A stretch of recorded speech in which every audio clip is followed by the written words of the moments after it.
Hello विद्यार्थी मित्र, इयत्ता 12वी मधील भूगोल या विषयातील प्रकरण क्रमांक 6 तृतीयक आर्थिक क्रिया आपण अभ्यासत आहोत।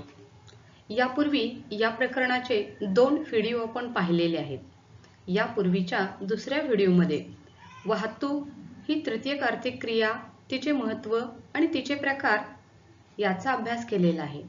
आज आपण या तिसऱ्या व्हिडिओमध्ये व्यापार ही तृतीयक आर्थिक क्रिया कशा प्रकारची आहे, जागतिक चालणारा जो व्यापार आहे या व्यापारावर परिणाम करणारे घटक कोणते आहेत याचा आढावा घेणार आहोत। व्यापार यामध्ये आपल्याला एक ऍक्टिव्हिटीज दिलेली आहे, करून पहा। खाली 3 प्रदेश दिलेत आणि त्या प्रदेशामध्ये वेगवेगळ्या ठिकाणची स्थिती आणि देश कशा प्रकारचे आहे त्यांची परिस्थिती विचारात घेऊन त्याखाली विचारलेली प्रश्नांची उत्तरे आपल्याला द्यावयाची आहेत। खालील अ, आ, इ या परिस्थिती विचारात घ्या व त्याखालील प्रश्नांची उत्तरे लिहा। क आणि ख हे 2 देश आहेत। क हा देश 200 मजुरांना कामावर ठेवून 500 टन गव्हाचे उत्पादन करतो, तर ख हा देश 300 मजुरांना कामावर ठेवून 1000 टन गव्हाचे उत्पादन करतो। आ ही परिस्थिती कशी आहे? ग 300 किलोग्राम चहाचे उत्पादन घेतो आणि म 500 किलोग्राम कॉफीचे उत्पादन घेतो। ग हा देश कॉफीचे उत्पादन घेत नाही आणि म हा देश चहाचे उत्पादन घेत नाही। ही परिस्थिती काय आहे? च ह्या देशात जल अभियांत्रिकी आणि कृषी क्षेत्रात कौशल्य आहे, तर च ह्या देशाचे मेट्रो निर्मितीमध्ये कौशल्य आहे। या 3 अ, आ, इ या 3 परिस्थितीचा विचार करायचा आहे आपण आणि त्याच्या खाली विचारलेल्या प्रश्नांची उत्तरे द्यायची आहेत। पहिला प्रश्न आहे, अ सारख्या परिस्थितीत क आणि ख या 2 देशांदरम्यान व्यापार होईल का? त्याचं उत्तर आहे यामध्ये क आणि ख हे दोन्हीही जे देश आहेत हे दोन्ही देश गव्हाचे उत्पादक आहेत। याचा अर्थ या दोन्ही देशांमध्ये गव्हाची उपलब्धता मोठ्या प्रकारे आहे, त्यामुळे यामध्ये व्यापार होणार नाही। मात्र उत्पादक आणि स्थानिक मागणी यामध्ये जर तफावत असेल तर मात्र याच्यामध्ये व्यापार होऊ शकतो, शक्यतो तोही कमी प्रमाणात होईल। त्यानंतर दुसरा प्रश्न आहे तो आहे, आ सारख्या परिस्थितीत ग आणि म या 2 देशांदरम्यान व्यापार होईल का? आ सारख्या परिस्थितीत ग हे चहाचे उत्पादन घेणारा देश आहे, म देश हा कॉफीचे उत्पादन घेतो, त्यामुळे ही दोन्ही उत्पादने काय आहेत? भिन्न आहेत आणि या 2 देशांच्या दरम्यान आपल्याला जी व्यापार आहे हा व्यापार होईल, कारण दोन्ही देशांमध्ये होणारी उत्पादन भिन्न आहेत, स्थानिक मागणीमध्ये तफावत आहे, त्यामुळे दोन्ही देशांमध्ये उत्पादन होऊ शकतं। त्यानंतर तिसरा प्रश्न आहे, जर अ परिस्थिती क आणि या 2 देशांदरम्यान व्यापार होत असेल तर 2 देशाच्या अर्थव्यवस्थेबद्दल तुम्हास काय लक्षात येते? उत्तर याचं आहे, जर अ परिस्थितीत क आणि या 2 देशांदरम्यान व्यापार होत असेल तर या 2 देशातील म्हणजे कोणता आहे? अ परिस्थितीत क आणि ख हे 2 प्रदेश आहेत, तिथं या 2 देशांदरम्यान व्यापार होत असेल तर या दोन्ही देशांमध्ये गव्हाचं उत्पादन व मागणी यामध्ये तफावत असणार।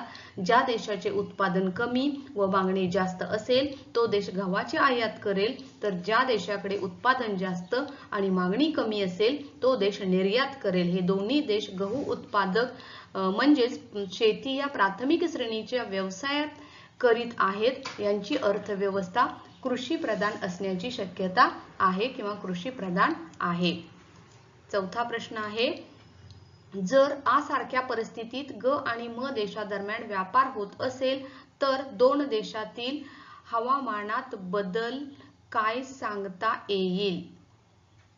यामध्ये उत्तर आहे, ग आणि म देश कॉफीचे उत्पादन घेतले जाते, म्हणजे तेथील मळ्याची शेती केली जाते आणि याचा अर्थ हे दोन्ही देश सारख्याच हवामानाचे म्हणजेच उष्णकटिबंधीय विषुववृत्तीय हवामानाचे आहेत आणि या दोन्ही हवामानाच्या प्रदेशामध्ये पर्वतीय प्रदेश, तीव्र उताराची जमीन, पाण्याचा निचरा होणारी मृदा किंवा माती, जमीन, जास्त पावसाचा प्रदेश हा येथे आहे। त्यामुळं या ठिकाणी आपल्याला जे हवामानातील हा बदल या परिस्थितीमध्ये सांगता येतो।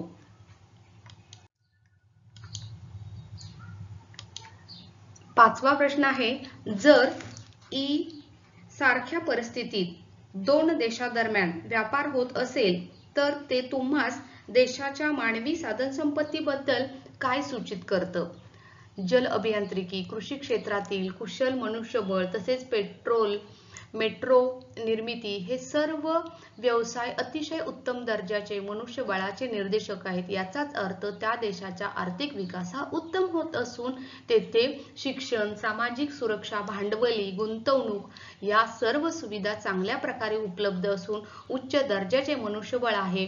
त्याचा परिणाम म्हणून कुशल दर्जाच्या सेवा क्षेत्राची निर्मिती होते आणि हे व्यवसाय या देशात होताना दिसून येतात। सहावा प्रश्न आहे, दोन देशांमधील व्यापारावर परिणाम करणाऱ्या घटकांची यादी तयार करा। म्हणजे दोन देशांमध्ये कोणतेही जर व्यापार चालत असेल तर जगातील कोणतेही देश स्वयंपूर्ण किंवा परिपूर्ण नसून देशातील लोकांच्या गरजा पूर्ण करण्यासाठी व्यापार करणे गरजेचे ठरते। व्यापाराच्या माध्यमातून आपल्या प्रदेशात असलेल्या अतिरिक्त वस्तूंची निर्यात करणे आणि आपल्या देशात नसलेल्या वस्तूंची आयात करणे व त्याद्वारे स्थानिक उत्पादनांना बाजारपेठ मिळवून देणे आणि नसलेल्या वस्तू आयात करून लोकांच्या गरजा भागवणे हे व्यापाराचे मुख्य कारण आहे। व्यापार हा प्रमुख वस्तू सेवांची इच्छुक देवाणघेवाण असून दोन देशातील व्यापार हा विविध घटकावर अवलंबून असतो। व्यापारामध्ये त्या दोन देशातील अंतर, साधनसंपत्तीचे वितरण, उत्पादनातील तफावत, हवामान, लोकसंख्येचे वितरण, लोकसंख्येचे राहणीमान, आर्थिक स्थिती, औद्योगिक विकासाचे स्वरूप, गुंतवणूक, वाहतुकीच्या सोयी सुविधा, शासकीय धोरण, राजकीय संबंध, आंतरराष्ट्रीय धोरण, जकात कर संबंधीचे धोरण, जागतिकीकरण आणि जागतिक ताणतणाव या घटकांचा प्रभाव पडतो। हे घटक जर अनुकूल असतील तर त्या दोन देशांच्या दरम्यानचा व्यापार हा चांगल्या प्रकारे चालतो।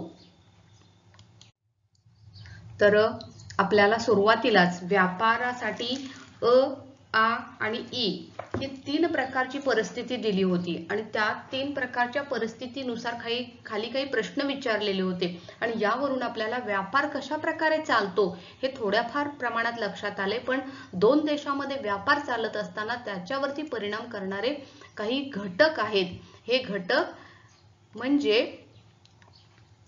साधन संपत्तीचे वितरण, उत्पादनातील तफावत, सांस्कृतिक विशेषता आणि निपुणता, हवामान, लोकसंख्या वितरण, लोकसंख्येचे राहणीमान, देशाच्या आर्थिक व औद्योगिक विकासाचे स्वरूप, गुंतवणूक, वाहतूक सोयी, संदेश वहन, शासकीय धोरण, आंतरराष्ट्रीय धोरण, दोन देशांमधील अंतर, जकात व कर विषयक धोरण, जागतिकीकरण, जागतिक ताण आणि तणाव। तर असे हे सर्व घटक या व्यापारावरती परिणाम करतात आणि त्यातून हा व्यापार विकसित वृद्धिंगत होताना आढळतो।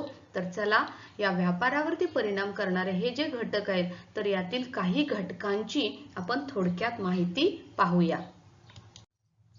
व्यापारावर परिणाम करणारे घटक। पहिला घटक आहे नैसर्गिक साधन संपत्ती। जगामध्ये जर आपण पाहिलं तर जी प्राकृतिक भूरचना आहे ही प्राकृतिक भूरचना सर्वत्र सारख्या प्रकारची आढळत नाही, त्याच्यामध्ये तफावत असलेली आढळते आणि त्यातून आपल्याला जी नैसर्गिक साधन संपत्ती आहे तर ही नैसर्गिक साधन संपत्तीचे वितरण सुद्धा वेगवेगळ्या प्रकारचे आपल्याला आढळते। आता ह्या दोन देशांमध्ये चालणारा जो व्यापार आहे त्याच्यावरती परिणाम करणारा नैसर्गिक साधन संपत्ती हा एक महत्त्वाचा घटक असलेला आढळतो। मृदा, खनिजे, वने किंवा भूमी असेल, जल असेल, मानवी संसाधने असतील तर या सर्वांचे जे वितरण आहे हे असमान आहे। ही संसाधन किंवा मृदा संसाधन ज्या प्रदेशामध्ये विपुल उच्च दर्जाचे असते तेथे कृषी संबंधित व्यवसाय मोठ्या प्रमाणात चालतात। तसेच ते देश अन्न व इतर पिकांचे निर्यातदार बनू शकतात. या उलट ज्या देशात मृदा ही साधनसंपत्ती नसते अशा देशात शेती केली जात नाही. अशा देशांना अन्नधान्य आयात करावे लागते. उदाहरणार्थ आखाती देश खनिज तेल निर्यात करतात. या देशांना खनिज तेल विपुल प्रमाणात उपलब्ध आहे, त्या बदलात ते अन्नधान्य आयात करतात. म्हणजे नैसर्गिक साधनसंपत्तीच्या वितरणामध्ये असणाऱ्या तफावतीनुसार हा व्यापार घडतो. दुसरा आहे हवामान. हवामानाचा परिणाम प्रदेशातील वनस्पती प्राणी जीवनावरती होतो. देशातील उत्पादनांचे प्रकार हवामानावरती अवलंबून असते. उदाहरणार्थ हिमाच्छादित प्रदेशात मऊ लोकर उत्पादनांची निर्यात करतात, तर उष्णकटिबंधीय प्रदेशात केळी, कोको, चहा यांचे उत्पादन घेतले जाते. ही उत्पादन निर्यात करतात. उदाहरणार्थ श्रीलंका हा चहा निर्यात करणारा एक प्रमुख देश आहे. स्वस्त मनुष्यबळ, पूरक हवामान, डोंगर उताराची पाण्याचा निचरा होणारी अशी जमीन आणि मृदा या भौगोलिक घटकामुळे तेथे चहाचे मळे मोठ्या प्रमाणात आहेत. अशा तेथील उत्पादन त्या देशांना म्हणजे गरज भागवून मोठ्या प्रमाणात जे शिल्लक राहतं असे अतिरिक्त चहाचे उत्पादन युनायटेड किंगडमला ते पाठवतात, कारण तेथे चहाचे मळे नाहीत, परंतु मागणी मात्र मोठ्या प्रकारे आहे आणि त्यामुळे युकेलाही येथून चहा निर्यात केला जातो. चौथा घटक आहे लोकसंख्या वितरण. लोकसंख्येचे प्रमाण हे वितरण जर आपण पाहिलं तर त्याच्यामध्ये फरक आहे. यामुळे विविध उत्पादने देशनिहाय घेतली जातात व व्यापार होतो. व्यापाराच्या प्रमाणावर त्याचा परिणाम होतो. दाट लोकसंख्या असलेल्या देशांना अन्न पुरवठा करावा लागतो, तर कमी लोकसंख्या असणारे देश व्यापारावर जास्त अवलंबून असतात, कारण कमी लोकसंख्येमुळे वस्तूच्या उत्पादन खर्चात देखील कमी मनुष्यबळ गुंतलेले असते. चौथा आहे लोकांचे राहणीमान. लोकांचे राहणीमान म्हणजे विविध राहणीमानानुसार विविध वस्तू आणि सेवांची मागणी ही राहणीमानाच्या दर्जावर अवलंबून असते. आशिया खंडातील भारतासह अनेक देशात मनुष्यबळ आणि लोकसंख्या आज उत्तम माहिती तंत्रज्ञान म्हणून जगभर प्रसिद्ध आहे. त्या देशातील शिक्षण प्रणाली, गणित विज्ञान, तंत्रज्ञानाच्या वापराचे कौशल्य यामुळे साध्य झालेले आहे आणि राहणीमानाचा दर्जा हा लोकांचा वाढलेला आढळतो. त्यामुळे तशा प्रकारे ज्या उपयोगी वस्तू आहेत तर या उपयोगी वस्तूंची आयात केली जाते, त्यातून हा व्यापार तशा पद्धतीने चालतो. संस्कृती. जगातील काही देश हे तेथील उत्पादने, विशिष्ट कला, हस्तकला यासाठी प्रसिद्ध आहेत.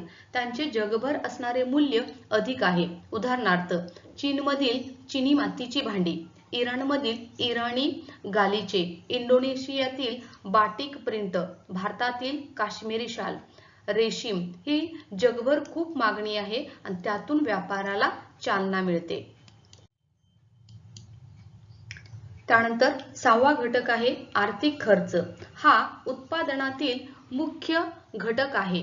काही उत्पादनाची ही विविध देशांमध्ये त्याची निर्मिती करण्यापेक्षा ते बाहेरच्या देशातून आयात करणे सोयीस्कर होतं. म्हणजे प्रत्येक उत्पादन हे त्या देशामध्ये होतच असं नाही. काही उत्पादनाची त्या देशात निर्मिती करण्यापेक्षा ते बाहेरून मागवणं किंवा आयात करणं हे जास्त सोयीस्कर होतं आणि त्यामुळं व्यापार सुरू होतो. उदाहरणार्थ एखाद्या देशामध्ये जर चहा उत्पादनासाठी हवामान प्रतिकूल असेल, मृदा प्रतिकूल असेल, पाऊस त्या पद्धतीचा नसेल तर तेथे चहाचे उत्पादनच घेता येत नाही. म्हणजे अशा प्रतिकूल परिस्थितीमध्ये चहा पिकवण्यापेक्षा तो इतर देशाकडून आयात करणं सोयीस्कर ठरतं. आणि म्हणजे येणारा जो आर्थिक खर्च आहे हा आर्थिक खर्च उत्पादनासाठी जर जास्त येत असेल तर तशा प्रकारच्या वस्तूचं उत्पादन केलं जात नाही. तो आयात करणं कधीही योग्य मानलं जातं. त्यानंतर निपुणता. जगामधील असे अनेक काही देश आहेत की काही देशातील विशिष्ट वस्तूची निर्मिती केली जाते किंवा सेवा त्या ठिकाणी विशेष प्रकारची असलेली आपल्याला आढळते. उदाहरणार्थ इस्रायलमध्ये कोरडवाहू शेती किंवा शेतीमध्ये जे विविध प्रकारची यंत्रे वापरली जातात, अभियांत्रिकी पद्धतीने शेतीचा विकास केला गेला आहे आणि ते आपल्याला म्हणजे या ज्या त्यांच्या सेवा आहेत ही वाळवंटी भागामध्ये शेती करू इच्छिणाऱ्या देशांना निर्यात करतात. तसेच अशा विशेष वस्तू सेवा ह्या आंतरराष्ट्रीय बाजारपेठेमध्ये अशा वस्तूंना मागणी असते, त्यामुळे त्या देशांच्या दरम्यान हा व्यापार होऊ शकतो. त्यानंतर 6वा घटक आहे शासकीय धोरण. म्हणजे कोणत्याही दोन देशांच्या दरम्यान जर व्यापार करायचा असेल तर आंतरराष्ट्रीय व्यापार करायचा असेल चालू ठेवणं किंवा बंद करणे हे शासनाच्या धोरणावरती अवलंबून असतं. शासनाचे मुक्त व्यापारी धोरण नागरिकांना दुसऱ्या देशात खरेदी किंवा विक्री करण्यास म्हणजे बाधा करणार नाही. उदाहरणार्थ दुसऱ्या देशाशी असणारे चांगले संबंध राखण्यासाठी एखाद्या देशाबरोबर व्यापार आपण करू शकतो. म्हणजे त्या दोन देशातील म्हणजे राजकीय संबंध सामाजिक संबंध हे जर चांगल्या प्रकारचे असते तर त्या ठिकाणी त्या दोन देशांच्या दरम्यान व्यापार करण्यासाठी कोणत्याही प्रकारचा निर्बंध शासनाकडून आणला जात नाही. पण दोन देशांच्या दरम्यान जर राजकीय संबंध जर सलोख्याचे नसतील तर त्या ठिकाणी व्यापार करण्यासाठी शासन हे निर्बंध घालतं. म्हणजे शासनाचे धोरण हे महत्त्वाचे ठरते. त्यानंतर संदेशवहन म्हणजे एका ठिकाणचा संदेश दुसऱ्या ठिकाणी पाठवणं आणि संदेशवहन हा एक घटक अतिशय महत्त्वपूर्ण याच्यामध्ये असलेला आपल्याला आढळतो. व्यापारात मागणी आणि पुरवठा या दोन गोष्टींना एकत्रित आणण्यासाठी जलद संदेशवहनाची गरज असते. बाजारपेठेच्या जवळ आपल्याला ज्या अद्ययावत माहिती मिळण्यासाठी तसेच वेळेची बचत होण्यासाठी आधुनिक प्रकारची संदेशवहन यंत्रणा उपलब्ध असावी लागते आणि याचा परिणाम तेथील व्यापारावरती होतो. त्यानंतर आंतरराष्ट्रीय धोरण जर पाहिलं तर प्रत्येक देशामध्ये आयात आणि निर्यात जेव्हा वस्तूंची केली जाते तेव्हा त्याच्यामध्ये एक धोरण असते आणि त्या धोरणानुसार व्यापारावरती असणारा जो बंधन आहे निर्बंध आहे विशेष सवलत आहे प्रोत्साहन देणं आहे तर या गोष्टी चालतात. उदाहरणार्थ भारत आणि चीन यांच्यातील या दोन देशांच्या मध्ये असणाऱ्या तणावामुळे व्यापार होऊ शकत नाही. तर भारत अमेरिका यांचे संबंध विश्वासाचे असल्यामुळे या दोन देशांमध्ये चांगल्या प्रकारचा व्यापार चालतो. म्हणजे आंतरराष्ट्रीय जे धोरण आहे हे धोरण सलोख्याचे असावे लागते. बऱ्याचशाच वेळा दहशतवाद किंवा चोरटा व्यापार अंमली पदार्थांचा व्यापार वसाहतवाद यासारख्या समस्यांना लढण्याकरिता काही देशाविरुद्ध संयुक्त राष्ट्र काही निश्चित असे धोरण आखतात आणि अशा प्रकारच्या धोरणामुळे त्या देशाच्या व्यापारावर परिणाम होतो. म्हणजे अन्नबंदी म्हणजे अन्नधान्याचा व्यापार करण्यावरती बंदी घातली जाते. अशा प्रकारचे काही निर्बंध घातले जातात. तर दोन देशांमध्ये जर सलोख्याचे संबंध असतील तर त्यातील चालणाऱ्या व्यापाराला प्रोत्साहन सुद्धा दिले जाते. त्यानंतर 11वा घटक आहे जकात व कर. व्यापारावर परिणाम करणारा हा एक महत्त्वाचा घटक आहे. प्रत्येक देश आपल्या आयात आणि निर्यात धोरणानुसार काही वस्तूंची आयात करत असतो तर काही वस्तूंची निर्यात करत असतो आणि याच्यावरती आयात निर्यात कर आणि जकात आकारतो. काही वेळा काही देश यामध्ये कोणत्याही प्रकारचा कर आकारत नाहीत, त्यालाच मुक्त व्यापार असं म्हणतं आणि या सर्वांचा प्रभाव हा व्यापारावरती होतो. म्हणजे जर जकात कर जास्त एखादा देश घेत असेल तर त्या देशाशी व्यापार आपल्याला थोडासा कमी झालेला आढळतो. पण एखादा देश जर त्याच्यावरती करच आकारत नसेल आयात आणि निर्यात मालावरती मुक्त व्यापार करण्यासाठी देत असेल तर अशा देशाशी व्यापार हा मुक्तपणे मोठ्या प्रकारे चालतो. म्हणजे याचा परिणामही व्यापारावरती होतो. त्यानंतर 12वा घटक आहे जागतिकीकरण.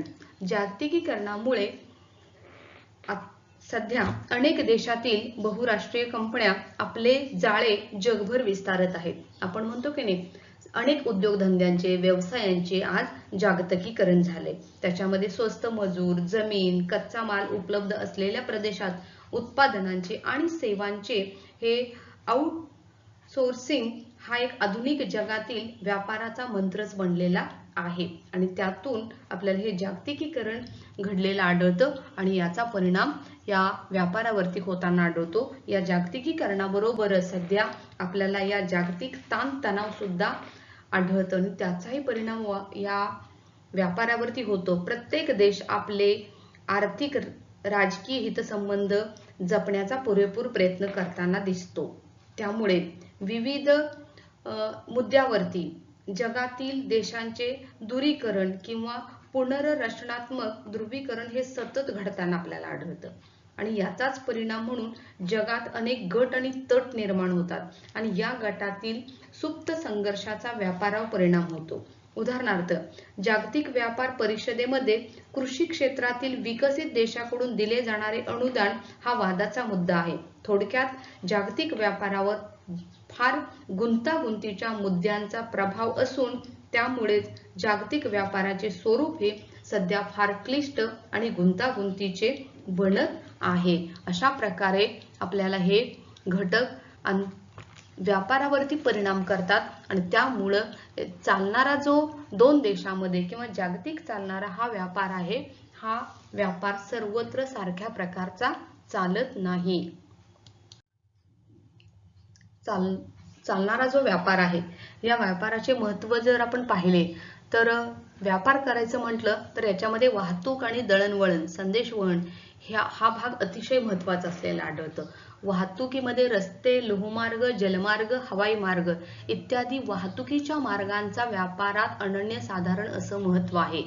वाहतूक ही एक अतिशय महत्त्वाची तृतीयक आर्थिक क्रिया असून व्यापारात महत्त्वाची आहे. वाहतुकीमुळेच व्यापाराला चालना मिळते. जर तेथे वाहतूक म्हणजे रस्ते, लोहमार्ग यांचे जाळे नसेल, त्यांचा विकास नसेल तर तेथे वाहतूक नाही, तर तेथे व्यापार सुद्धा होऊ शकत नाही. म्हणजे वाहतुकीमुळे व्यापारास चालना मिळते. जल वाहतूक, बंदरे ही आंतरराष्ट्रीय व्यापारात महत्त्वाची असतात. त्याचबरोबर जे सागर किनारे, सागराच्या द्वारे केली जाणारी जी वाहतूक आहे, ही वाहतूक अतिशय स्वस्त आणि सुलभ असलेली आढळते आणि जल वाहतुकीच्या द्वारे आपल्याला हा व्यापार दिवसेदिवस वृद्धिंगत होताना आढळतो.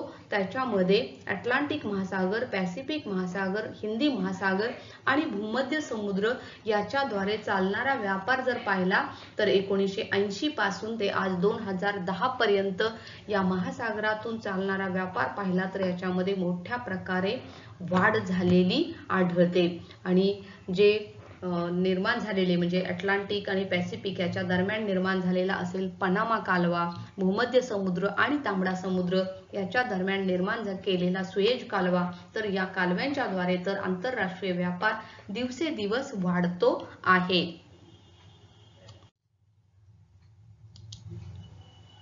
आपल्या पाठ्यपुस्तकामध्ये व्यापारातील वाहतुकीचे जे महत्त्व आहे, म्हणजे वाहतूक ही एक तृतीयक आर्थिक क्रिया आहे, ती व्यापार करण्यासाठी फार महत्त्वाची आहे.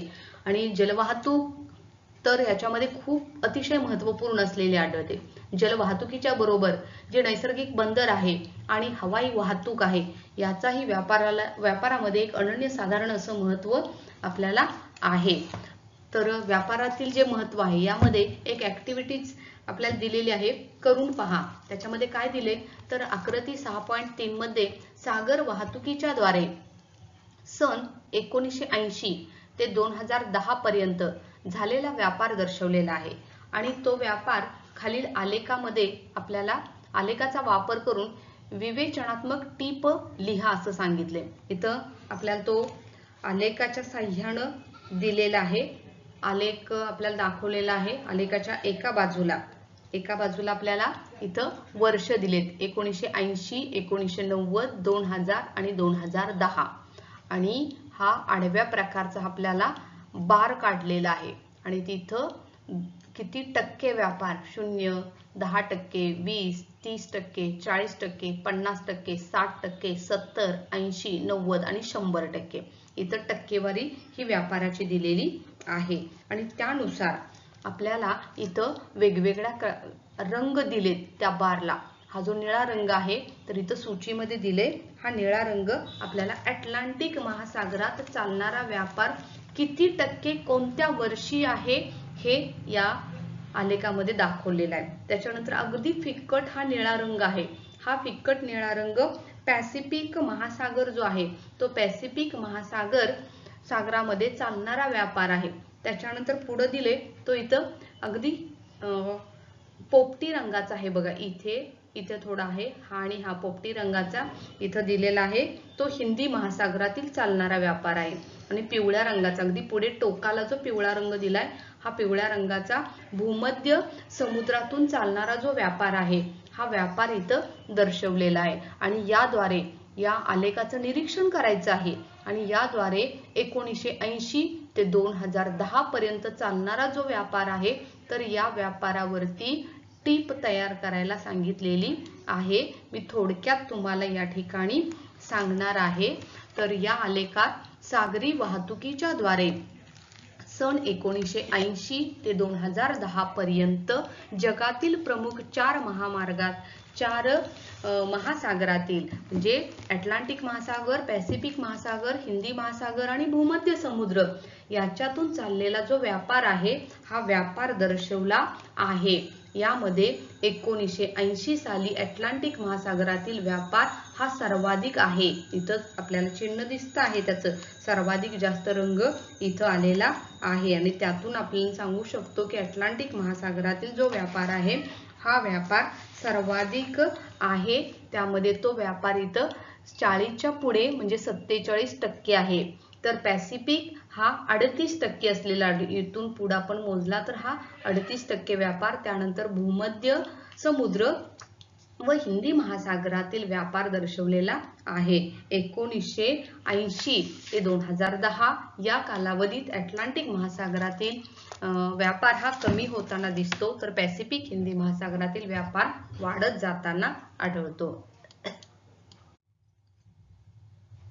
अशा प्रकारे आज आपण या तिसऱ्या व्हिडिओमध्ये तृतीयक आर्थिक क्रियेमधील व्यापार ही आर्थिक क्रिया आणि त्याच्यावरती परिणाम करणाऱ्या घटकांचा थोडक्यात आढावा घेतलेला आहे. धन्यवाद.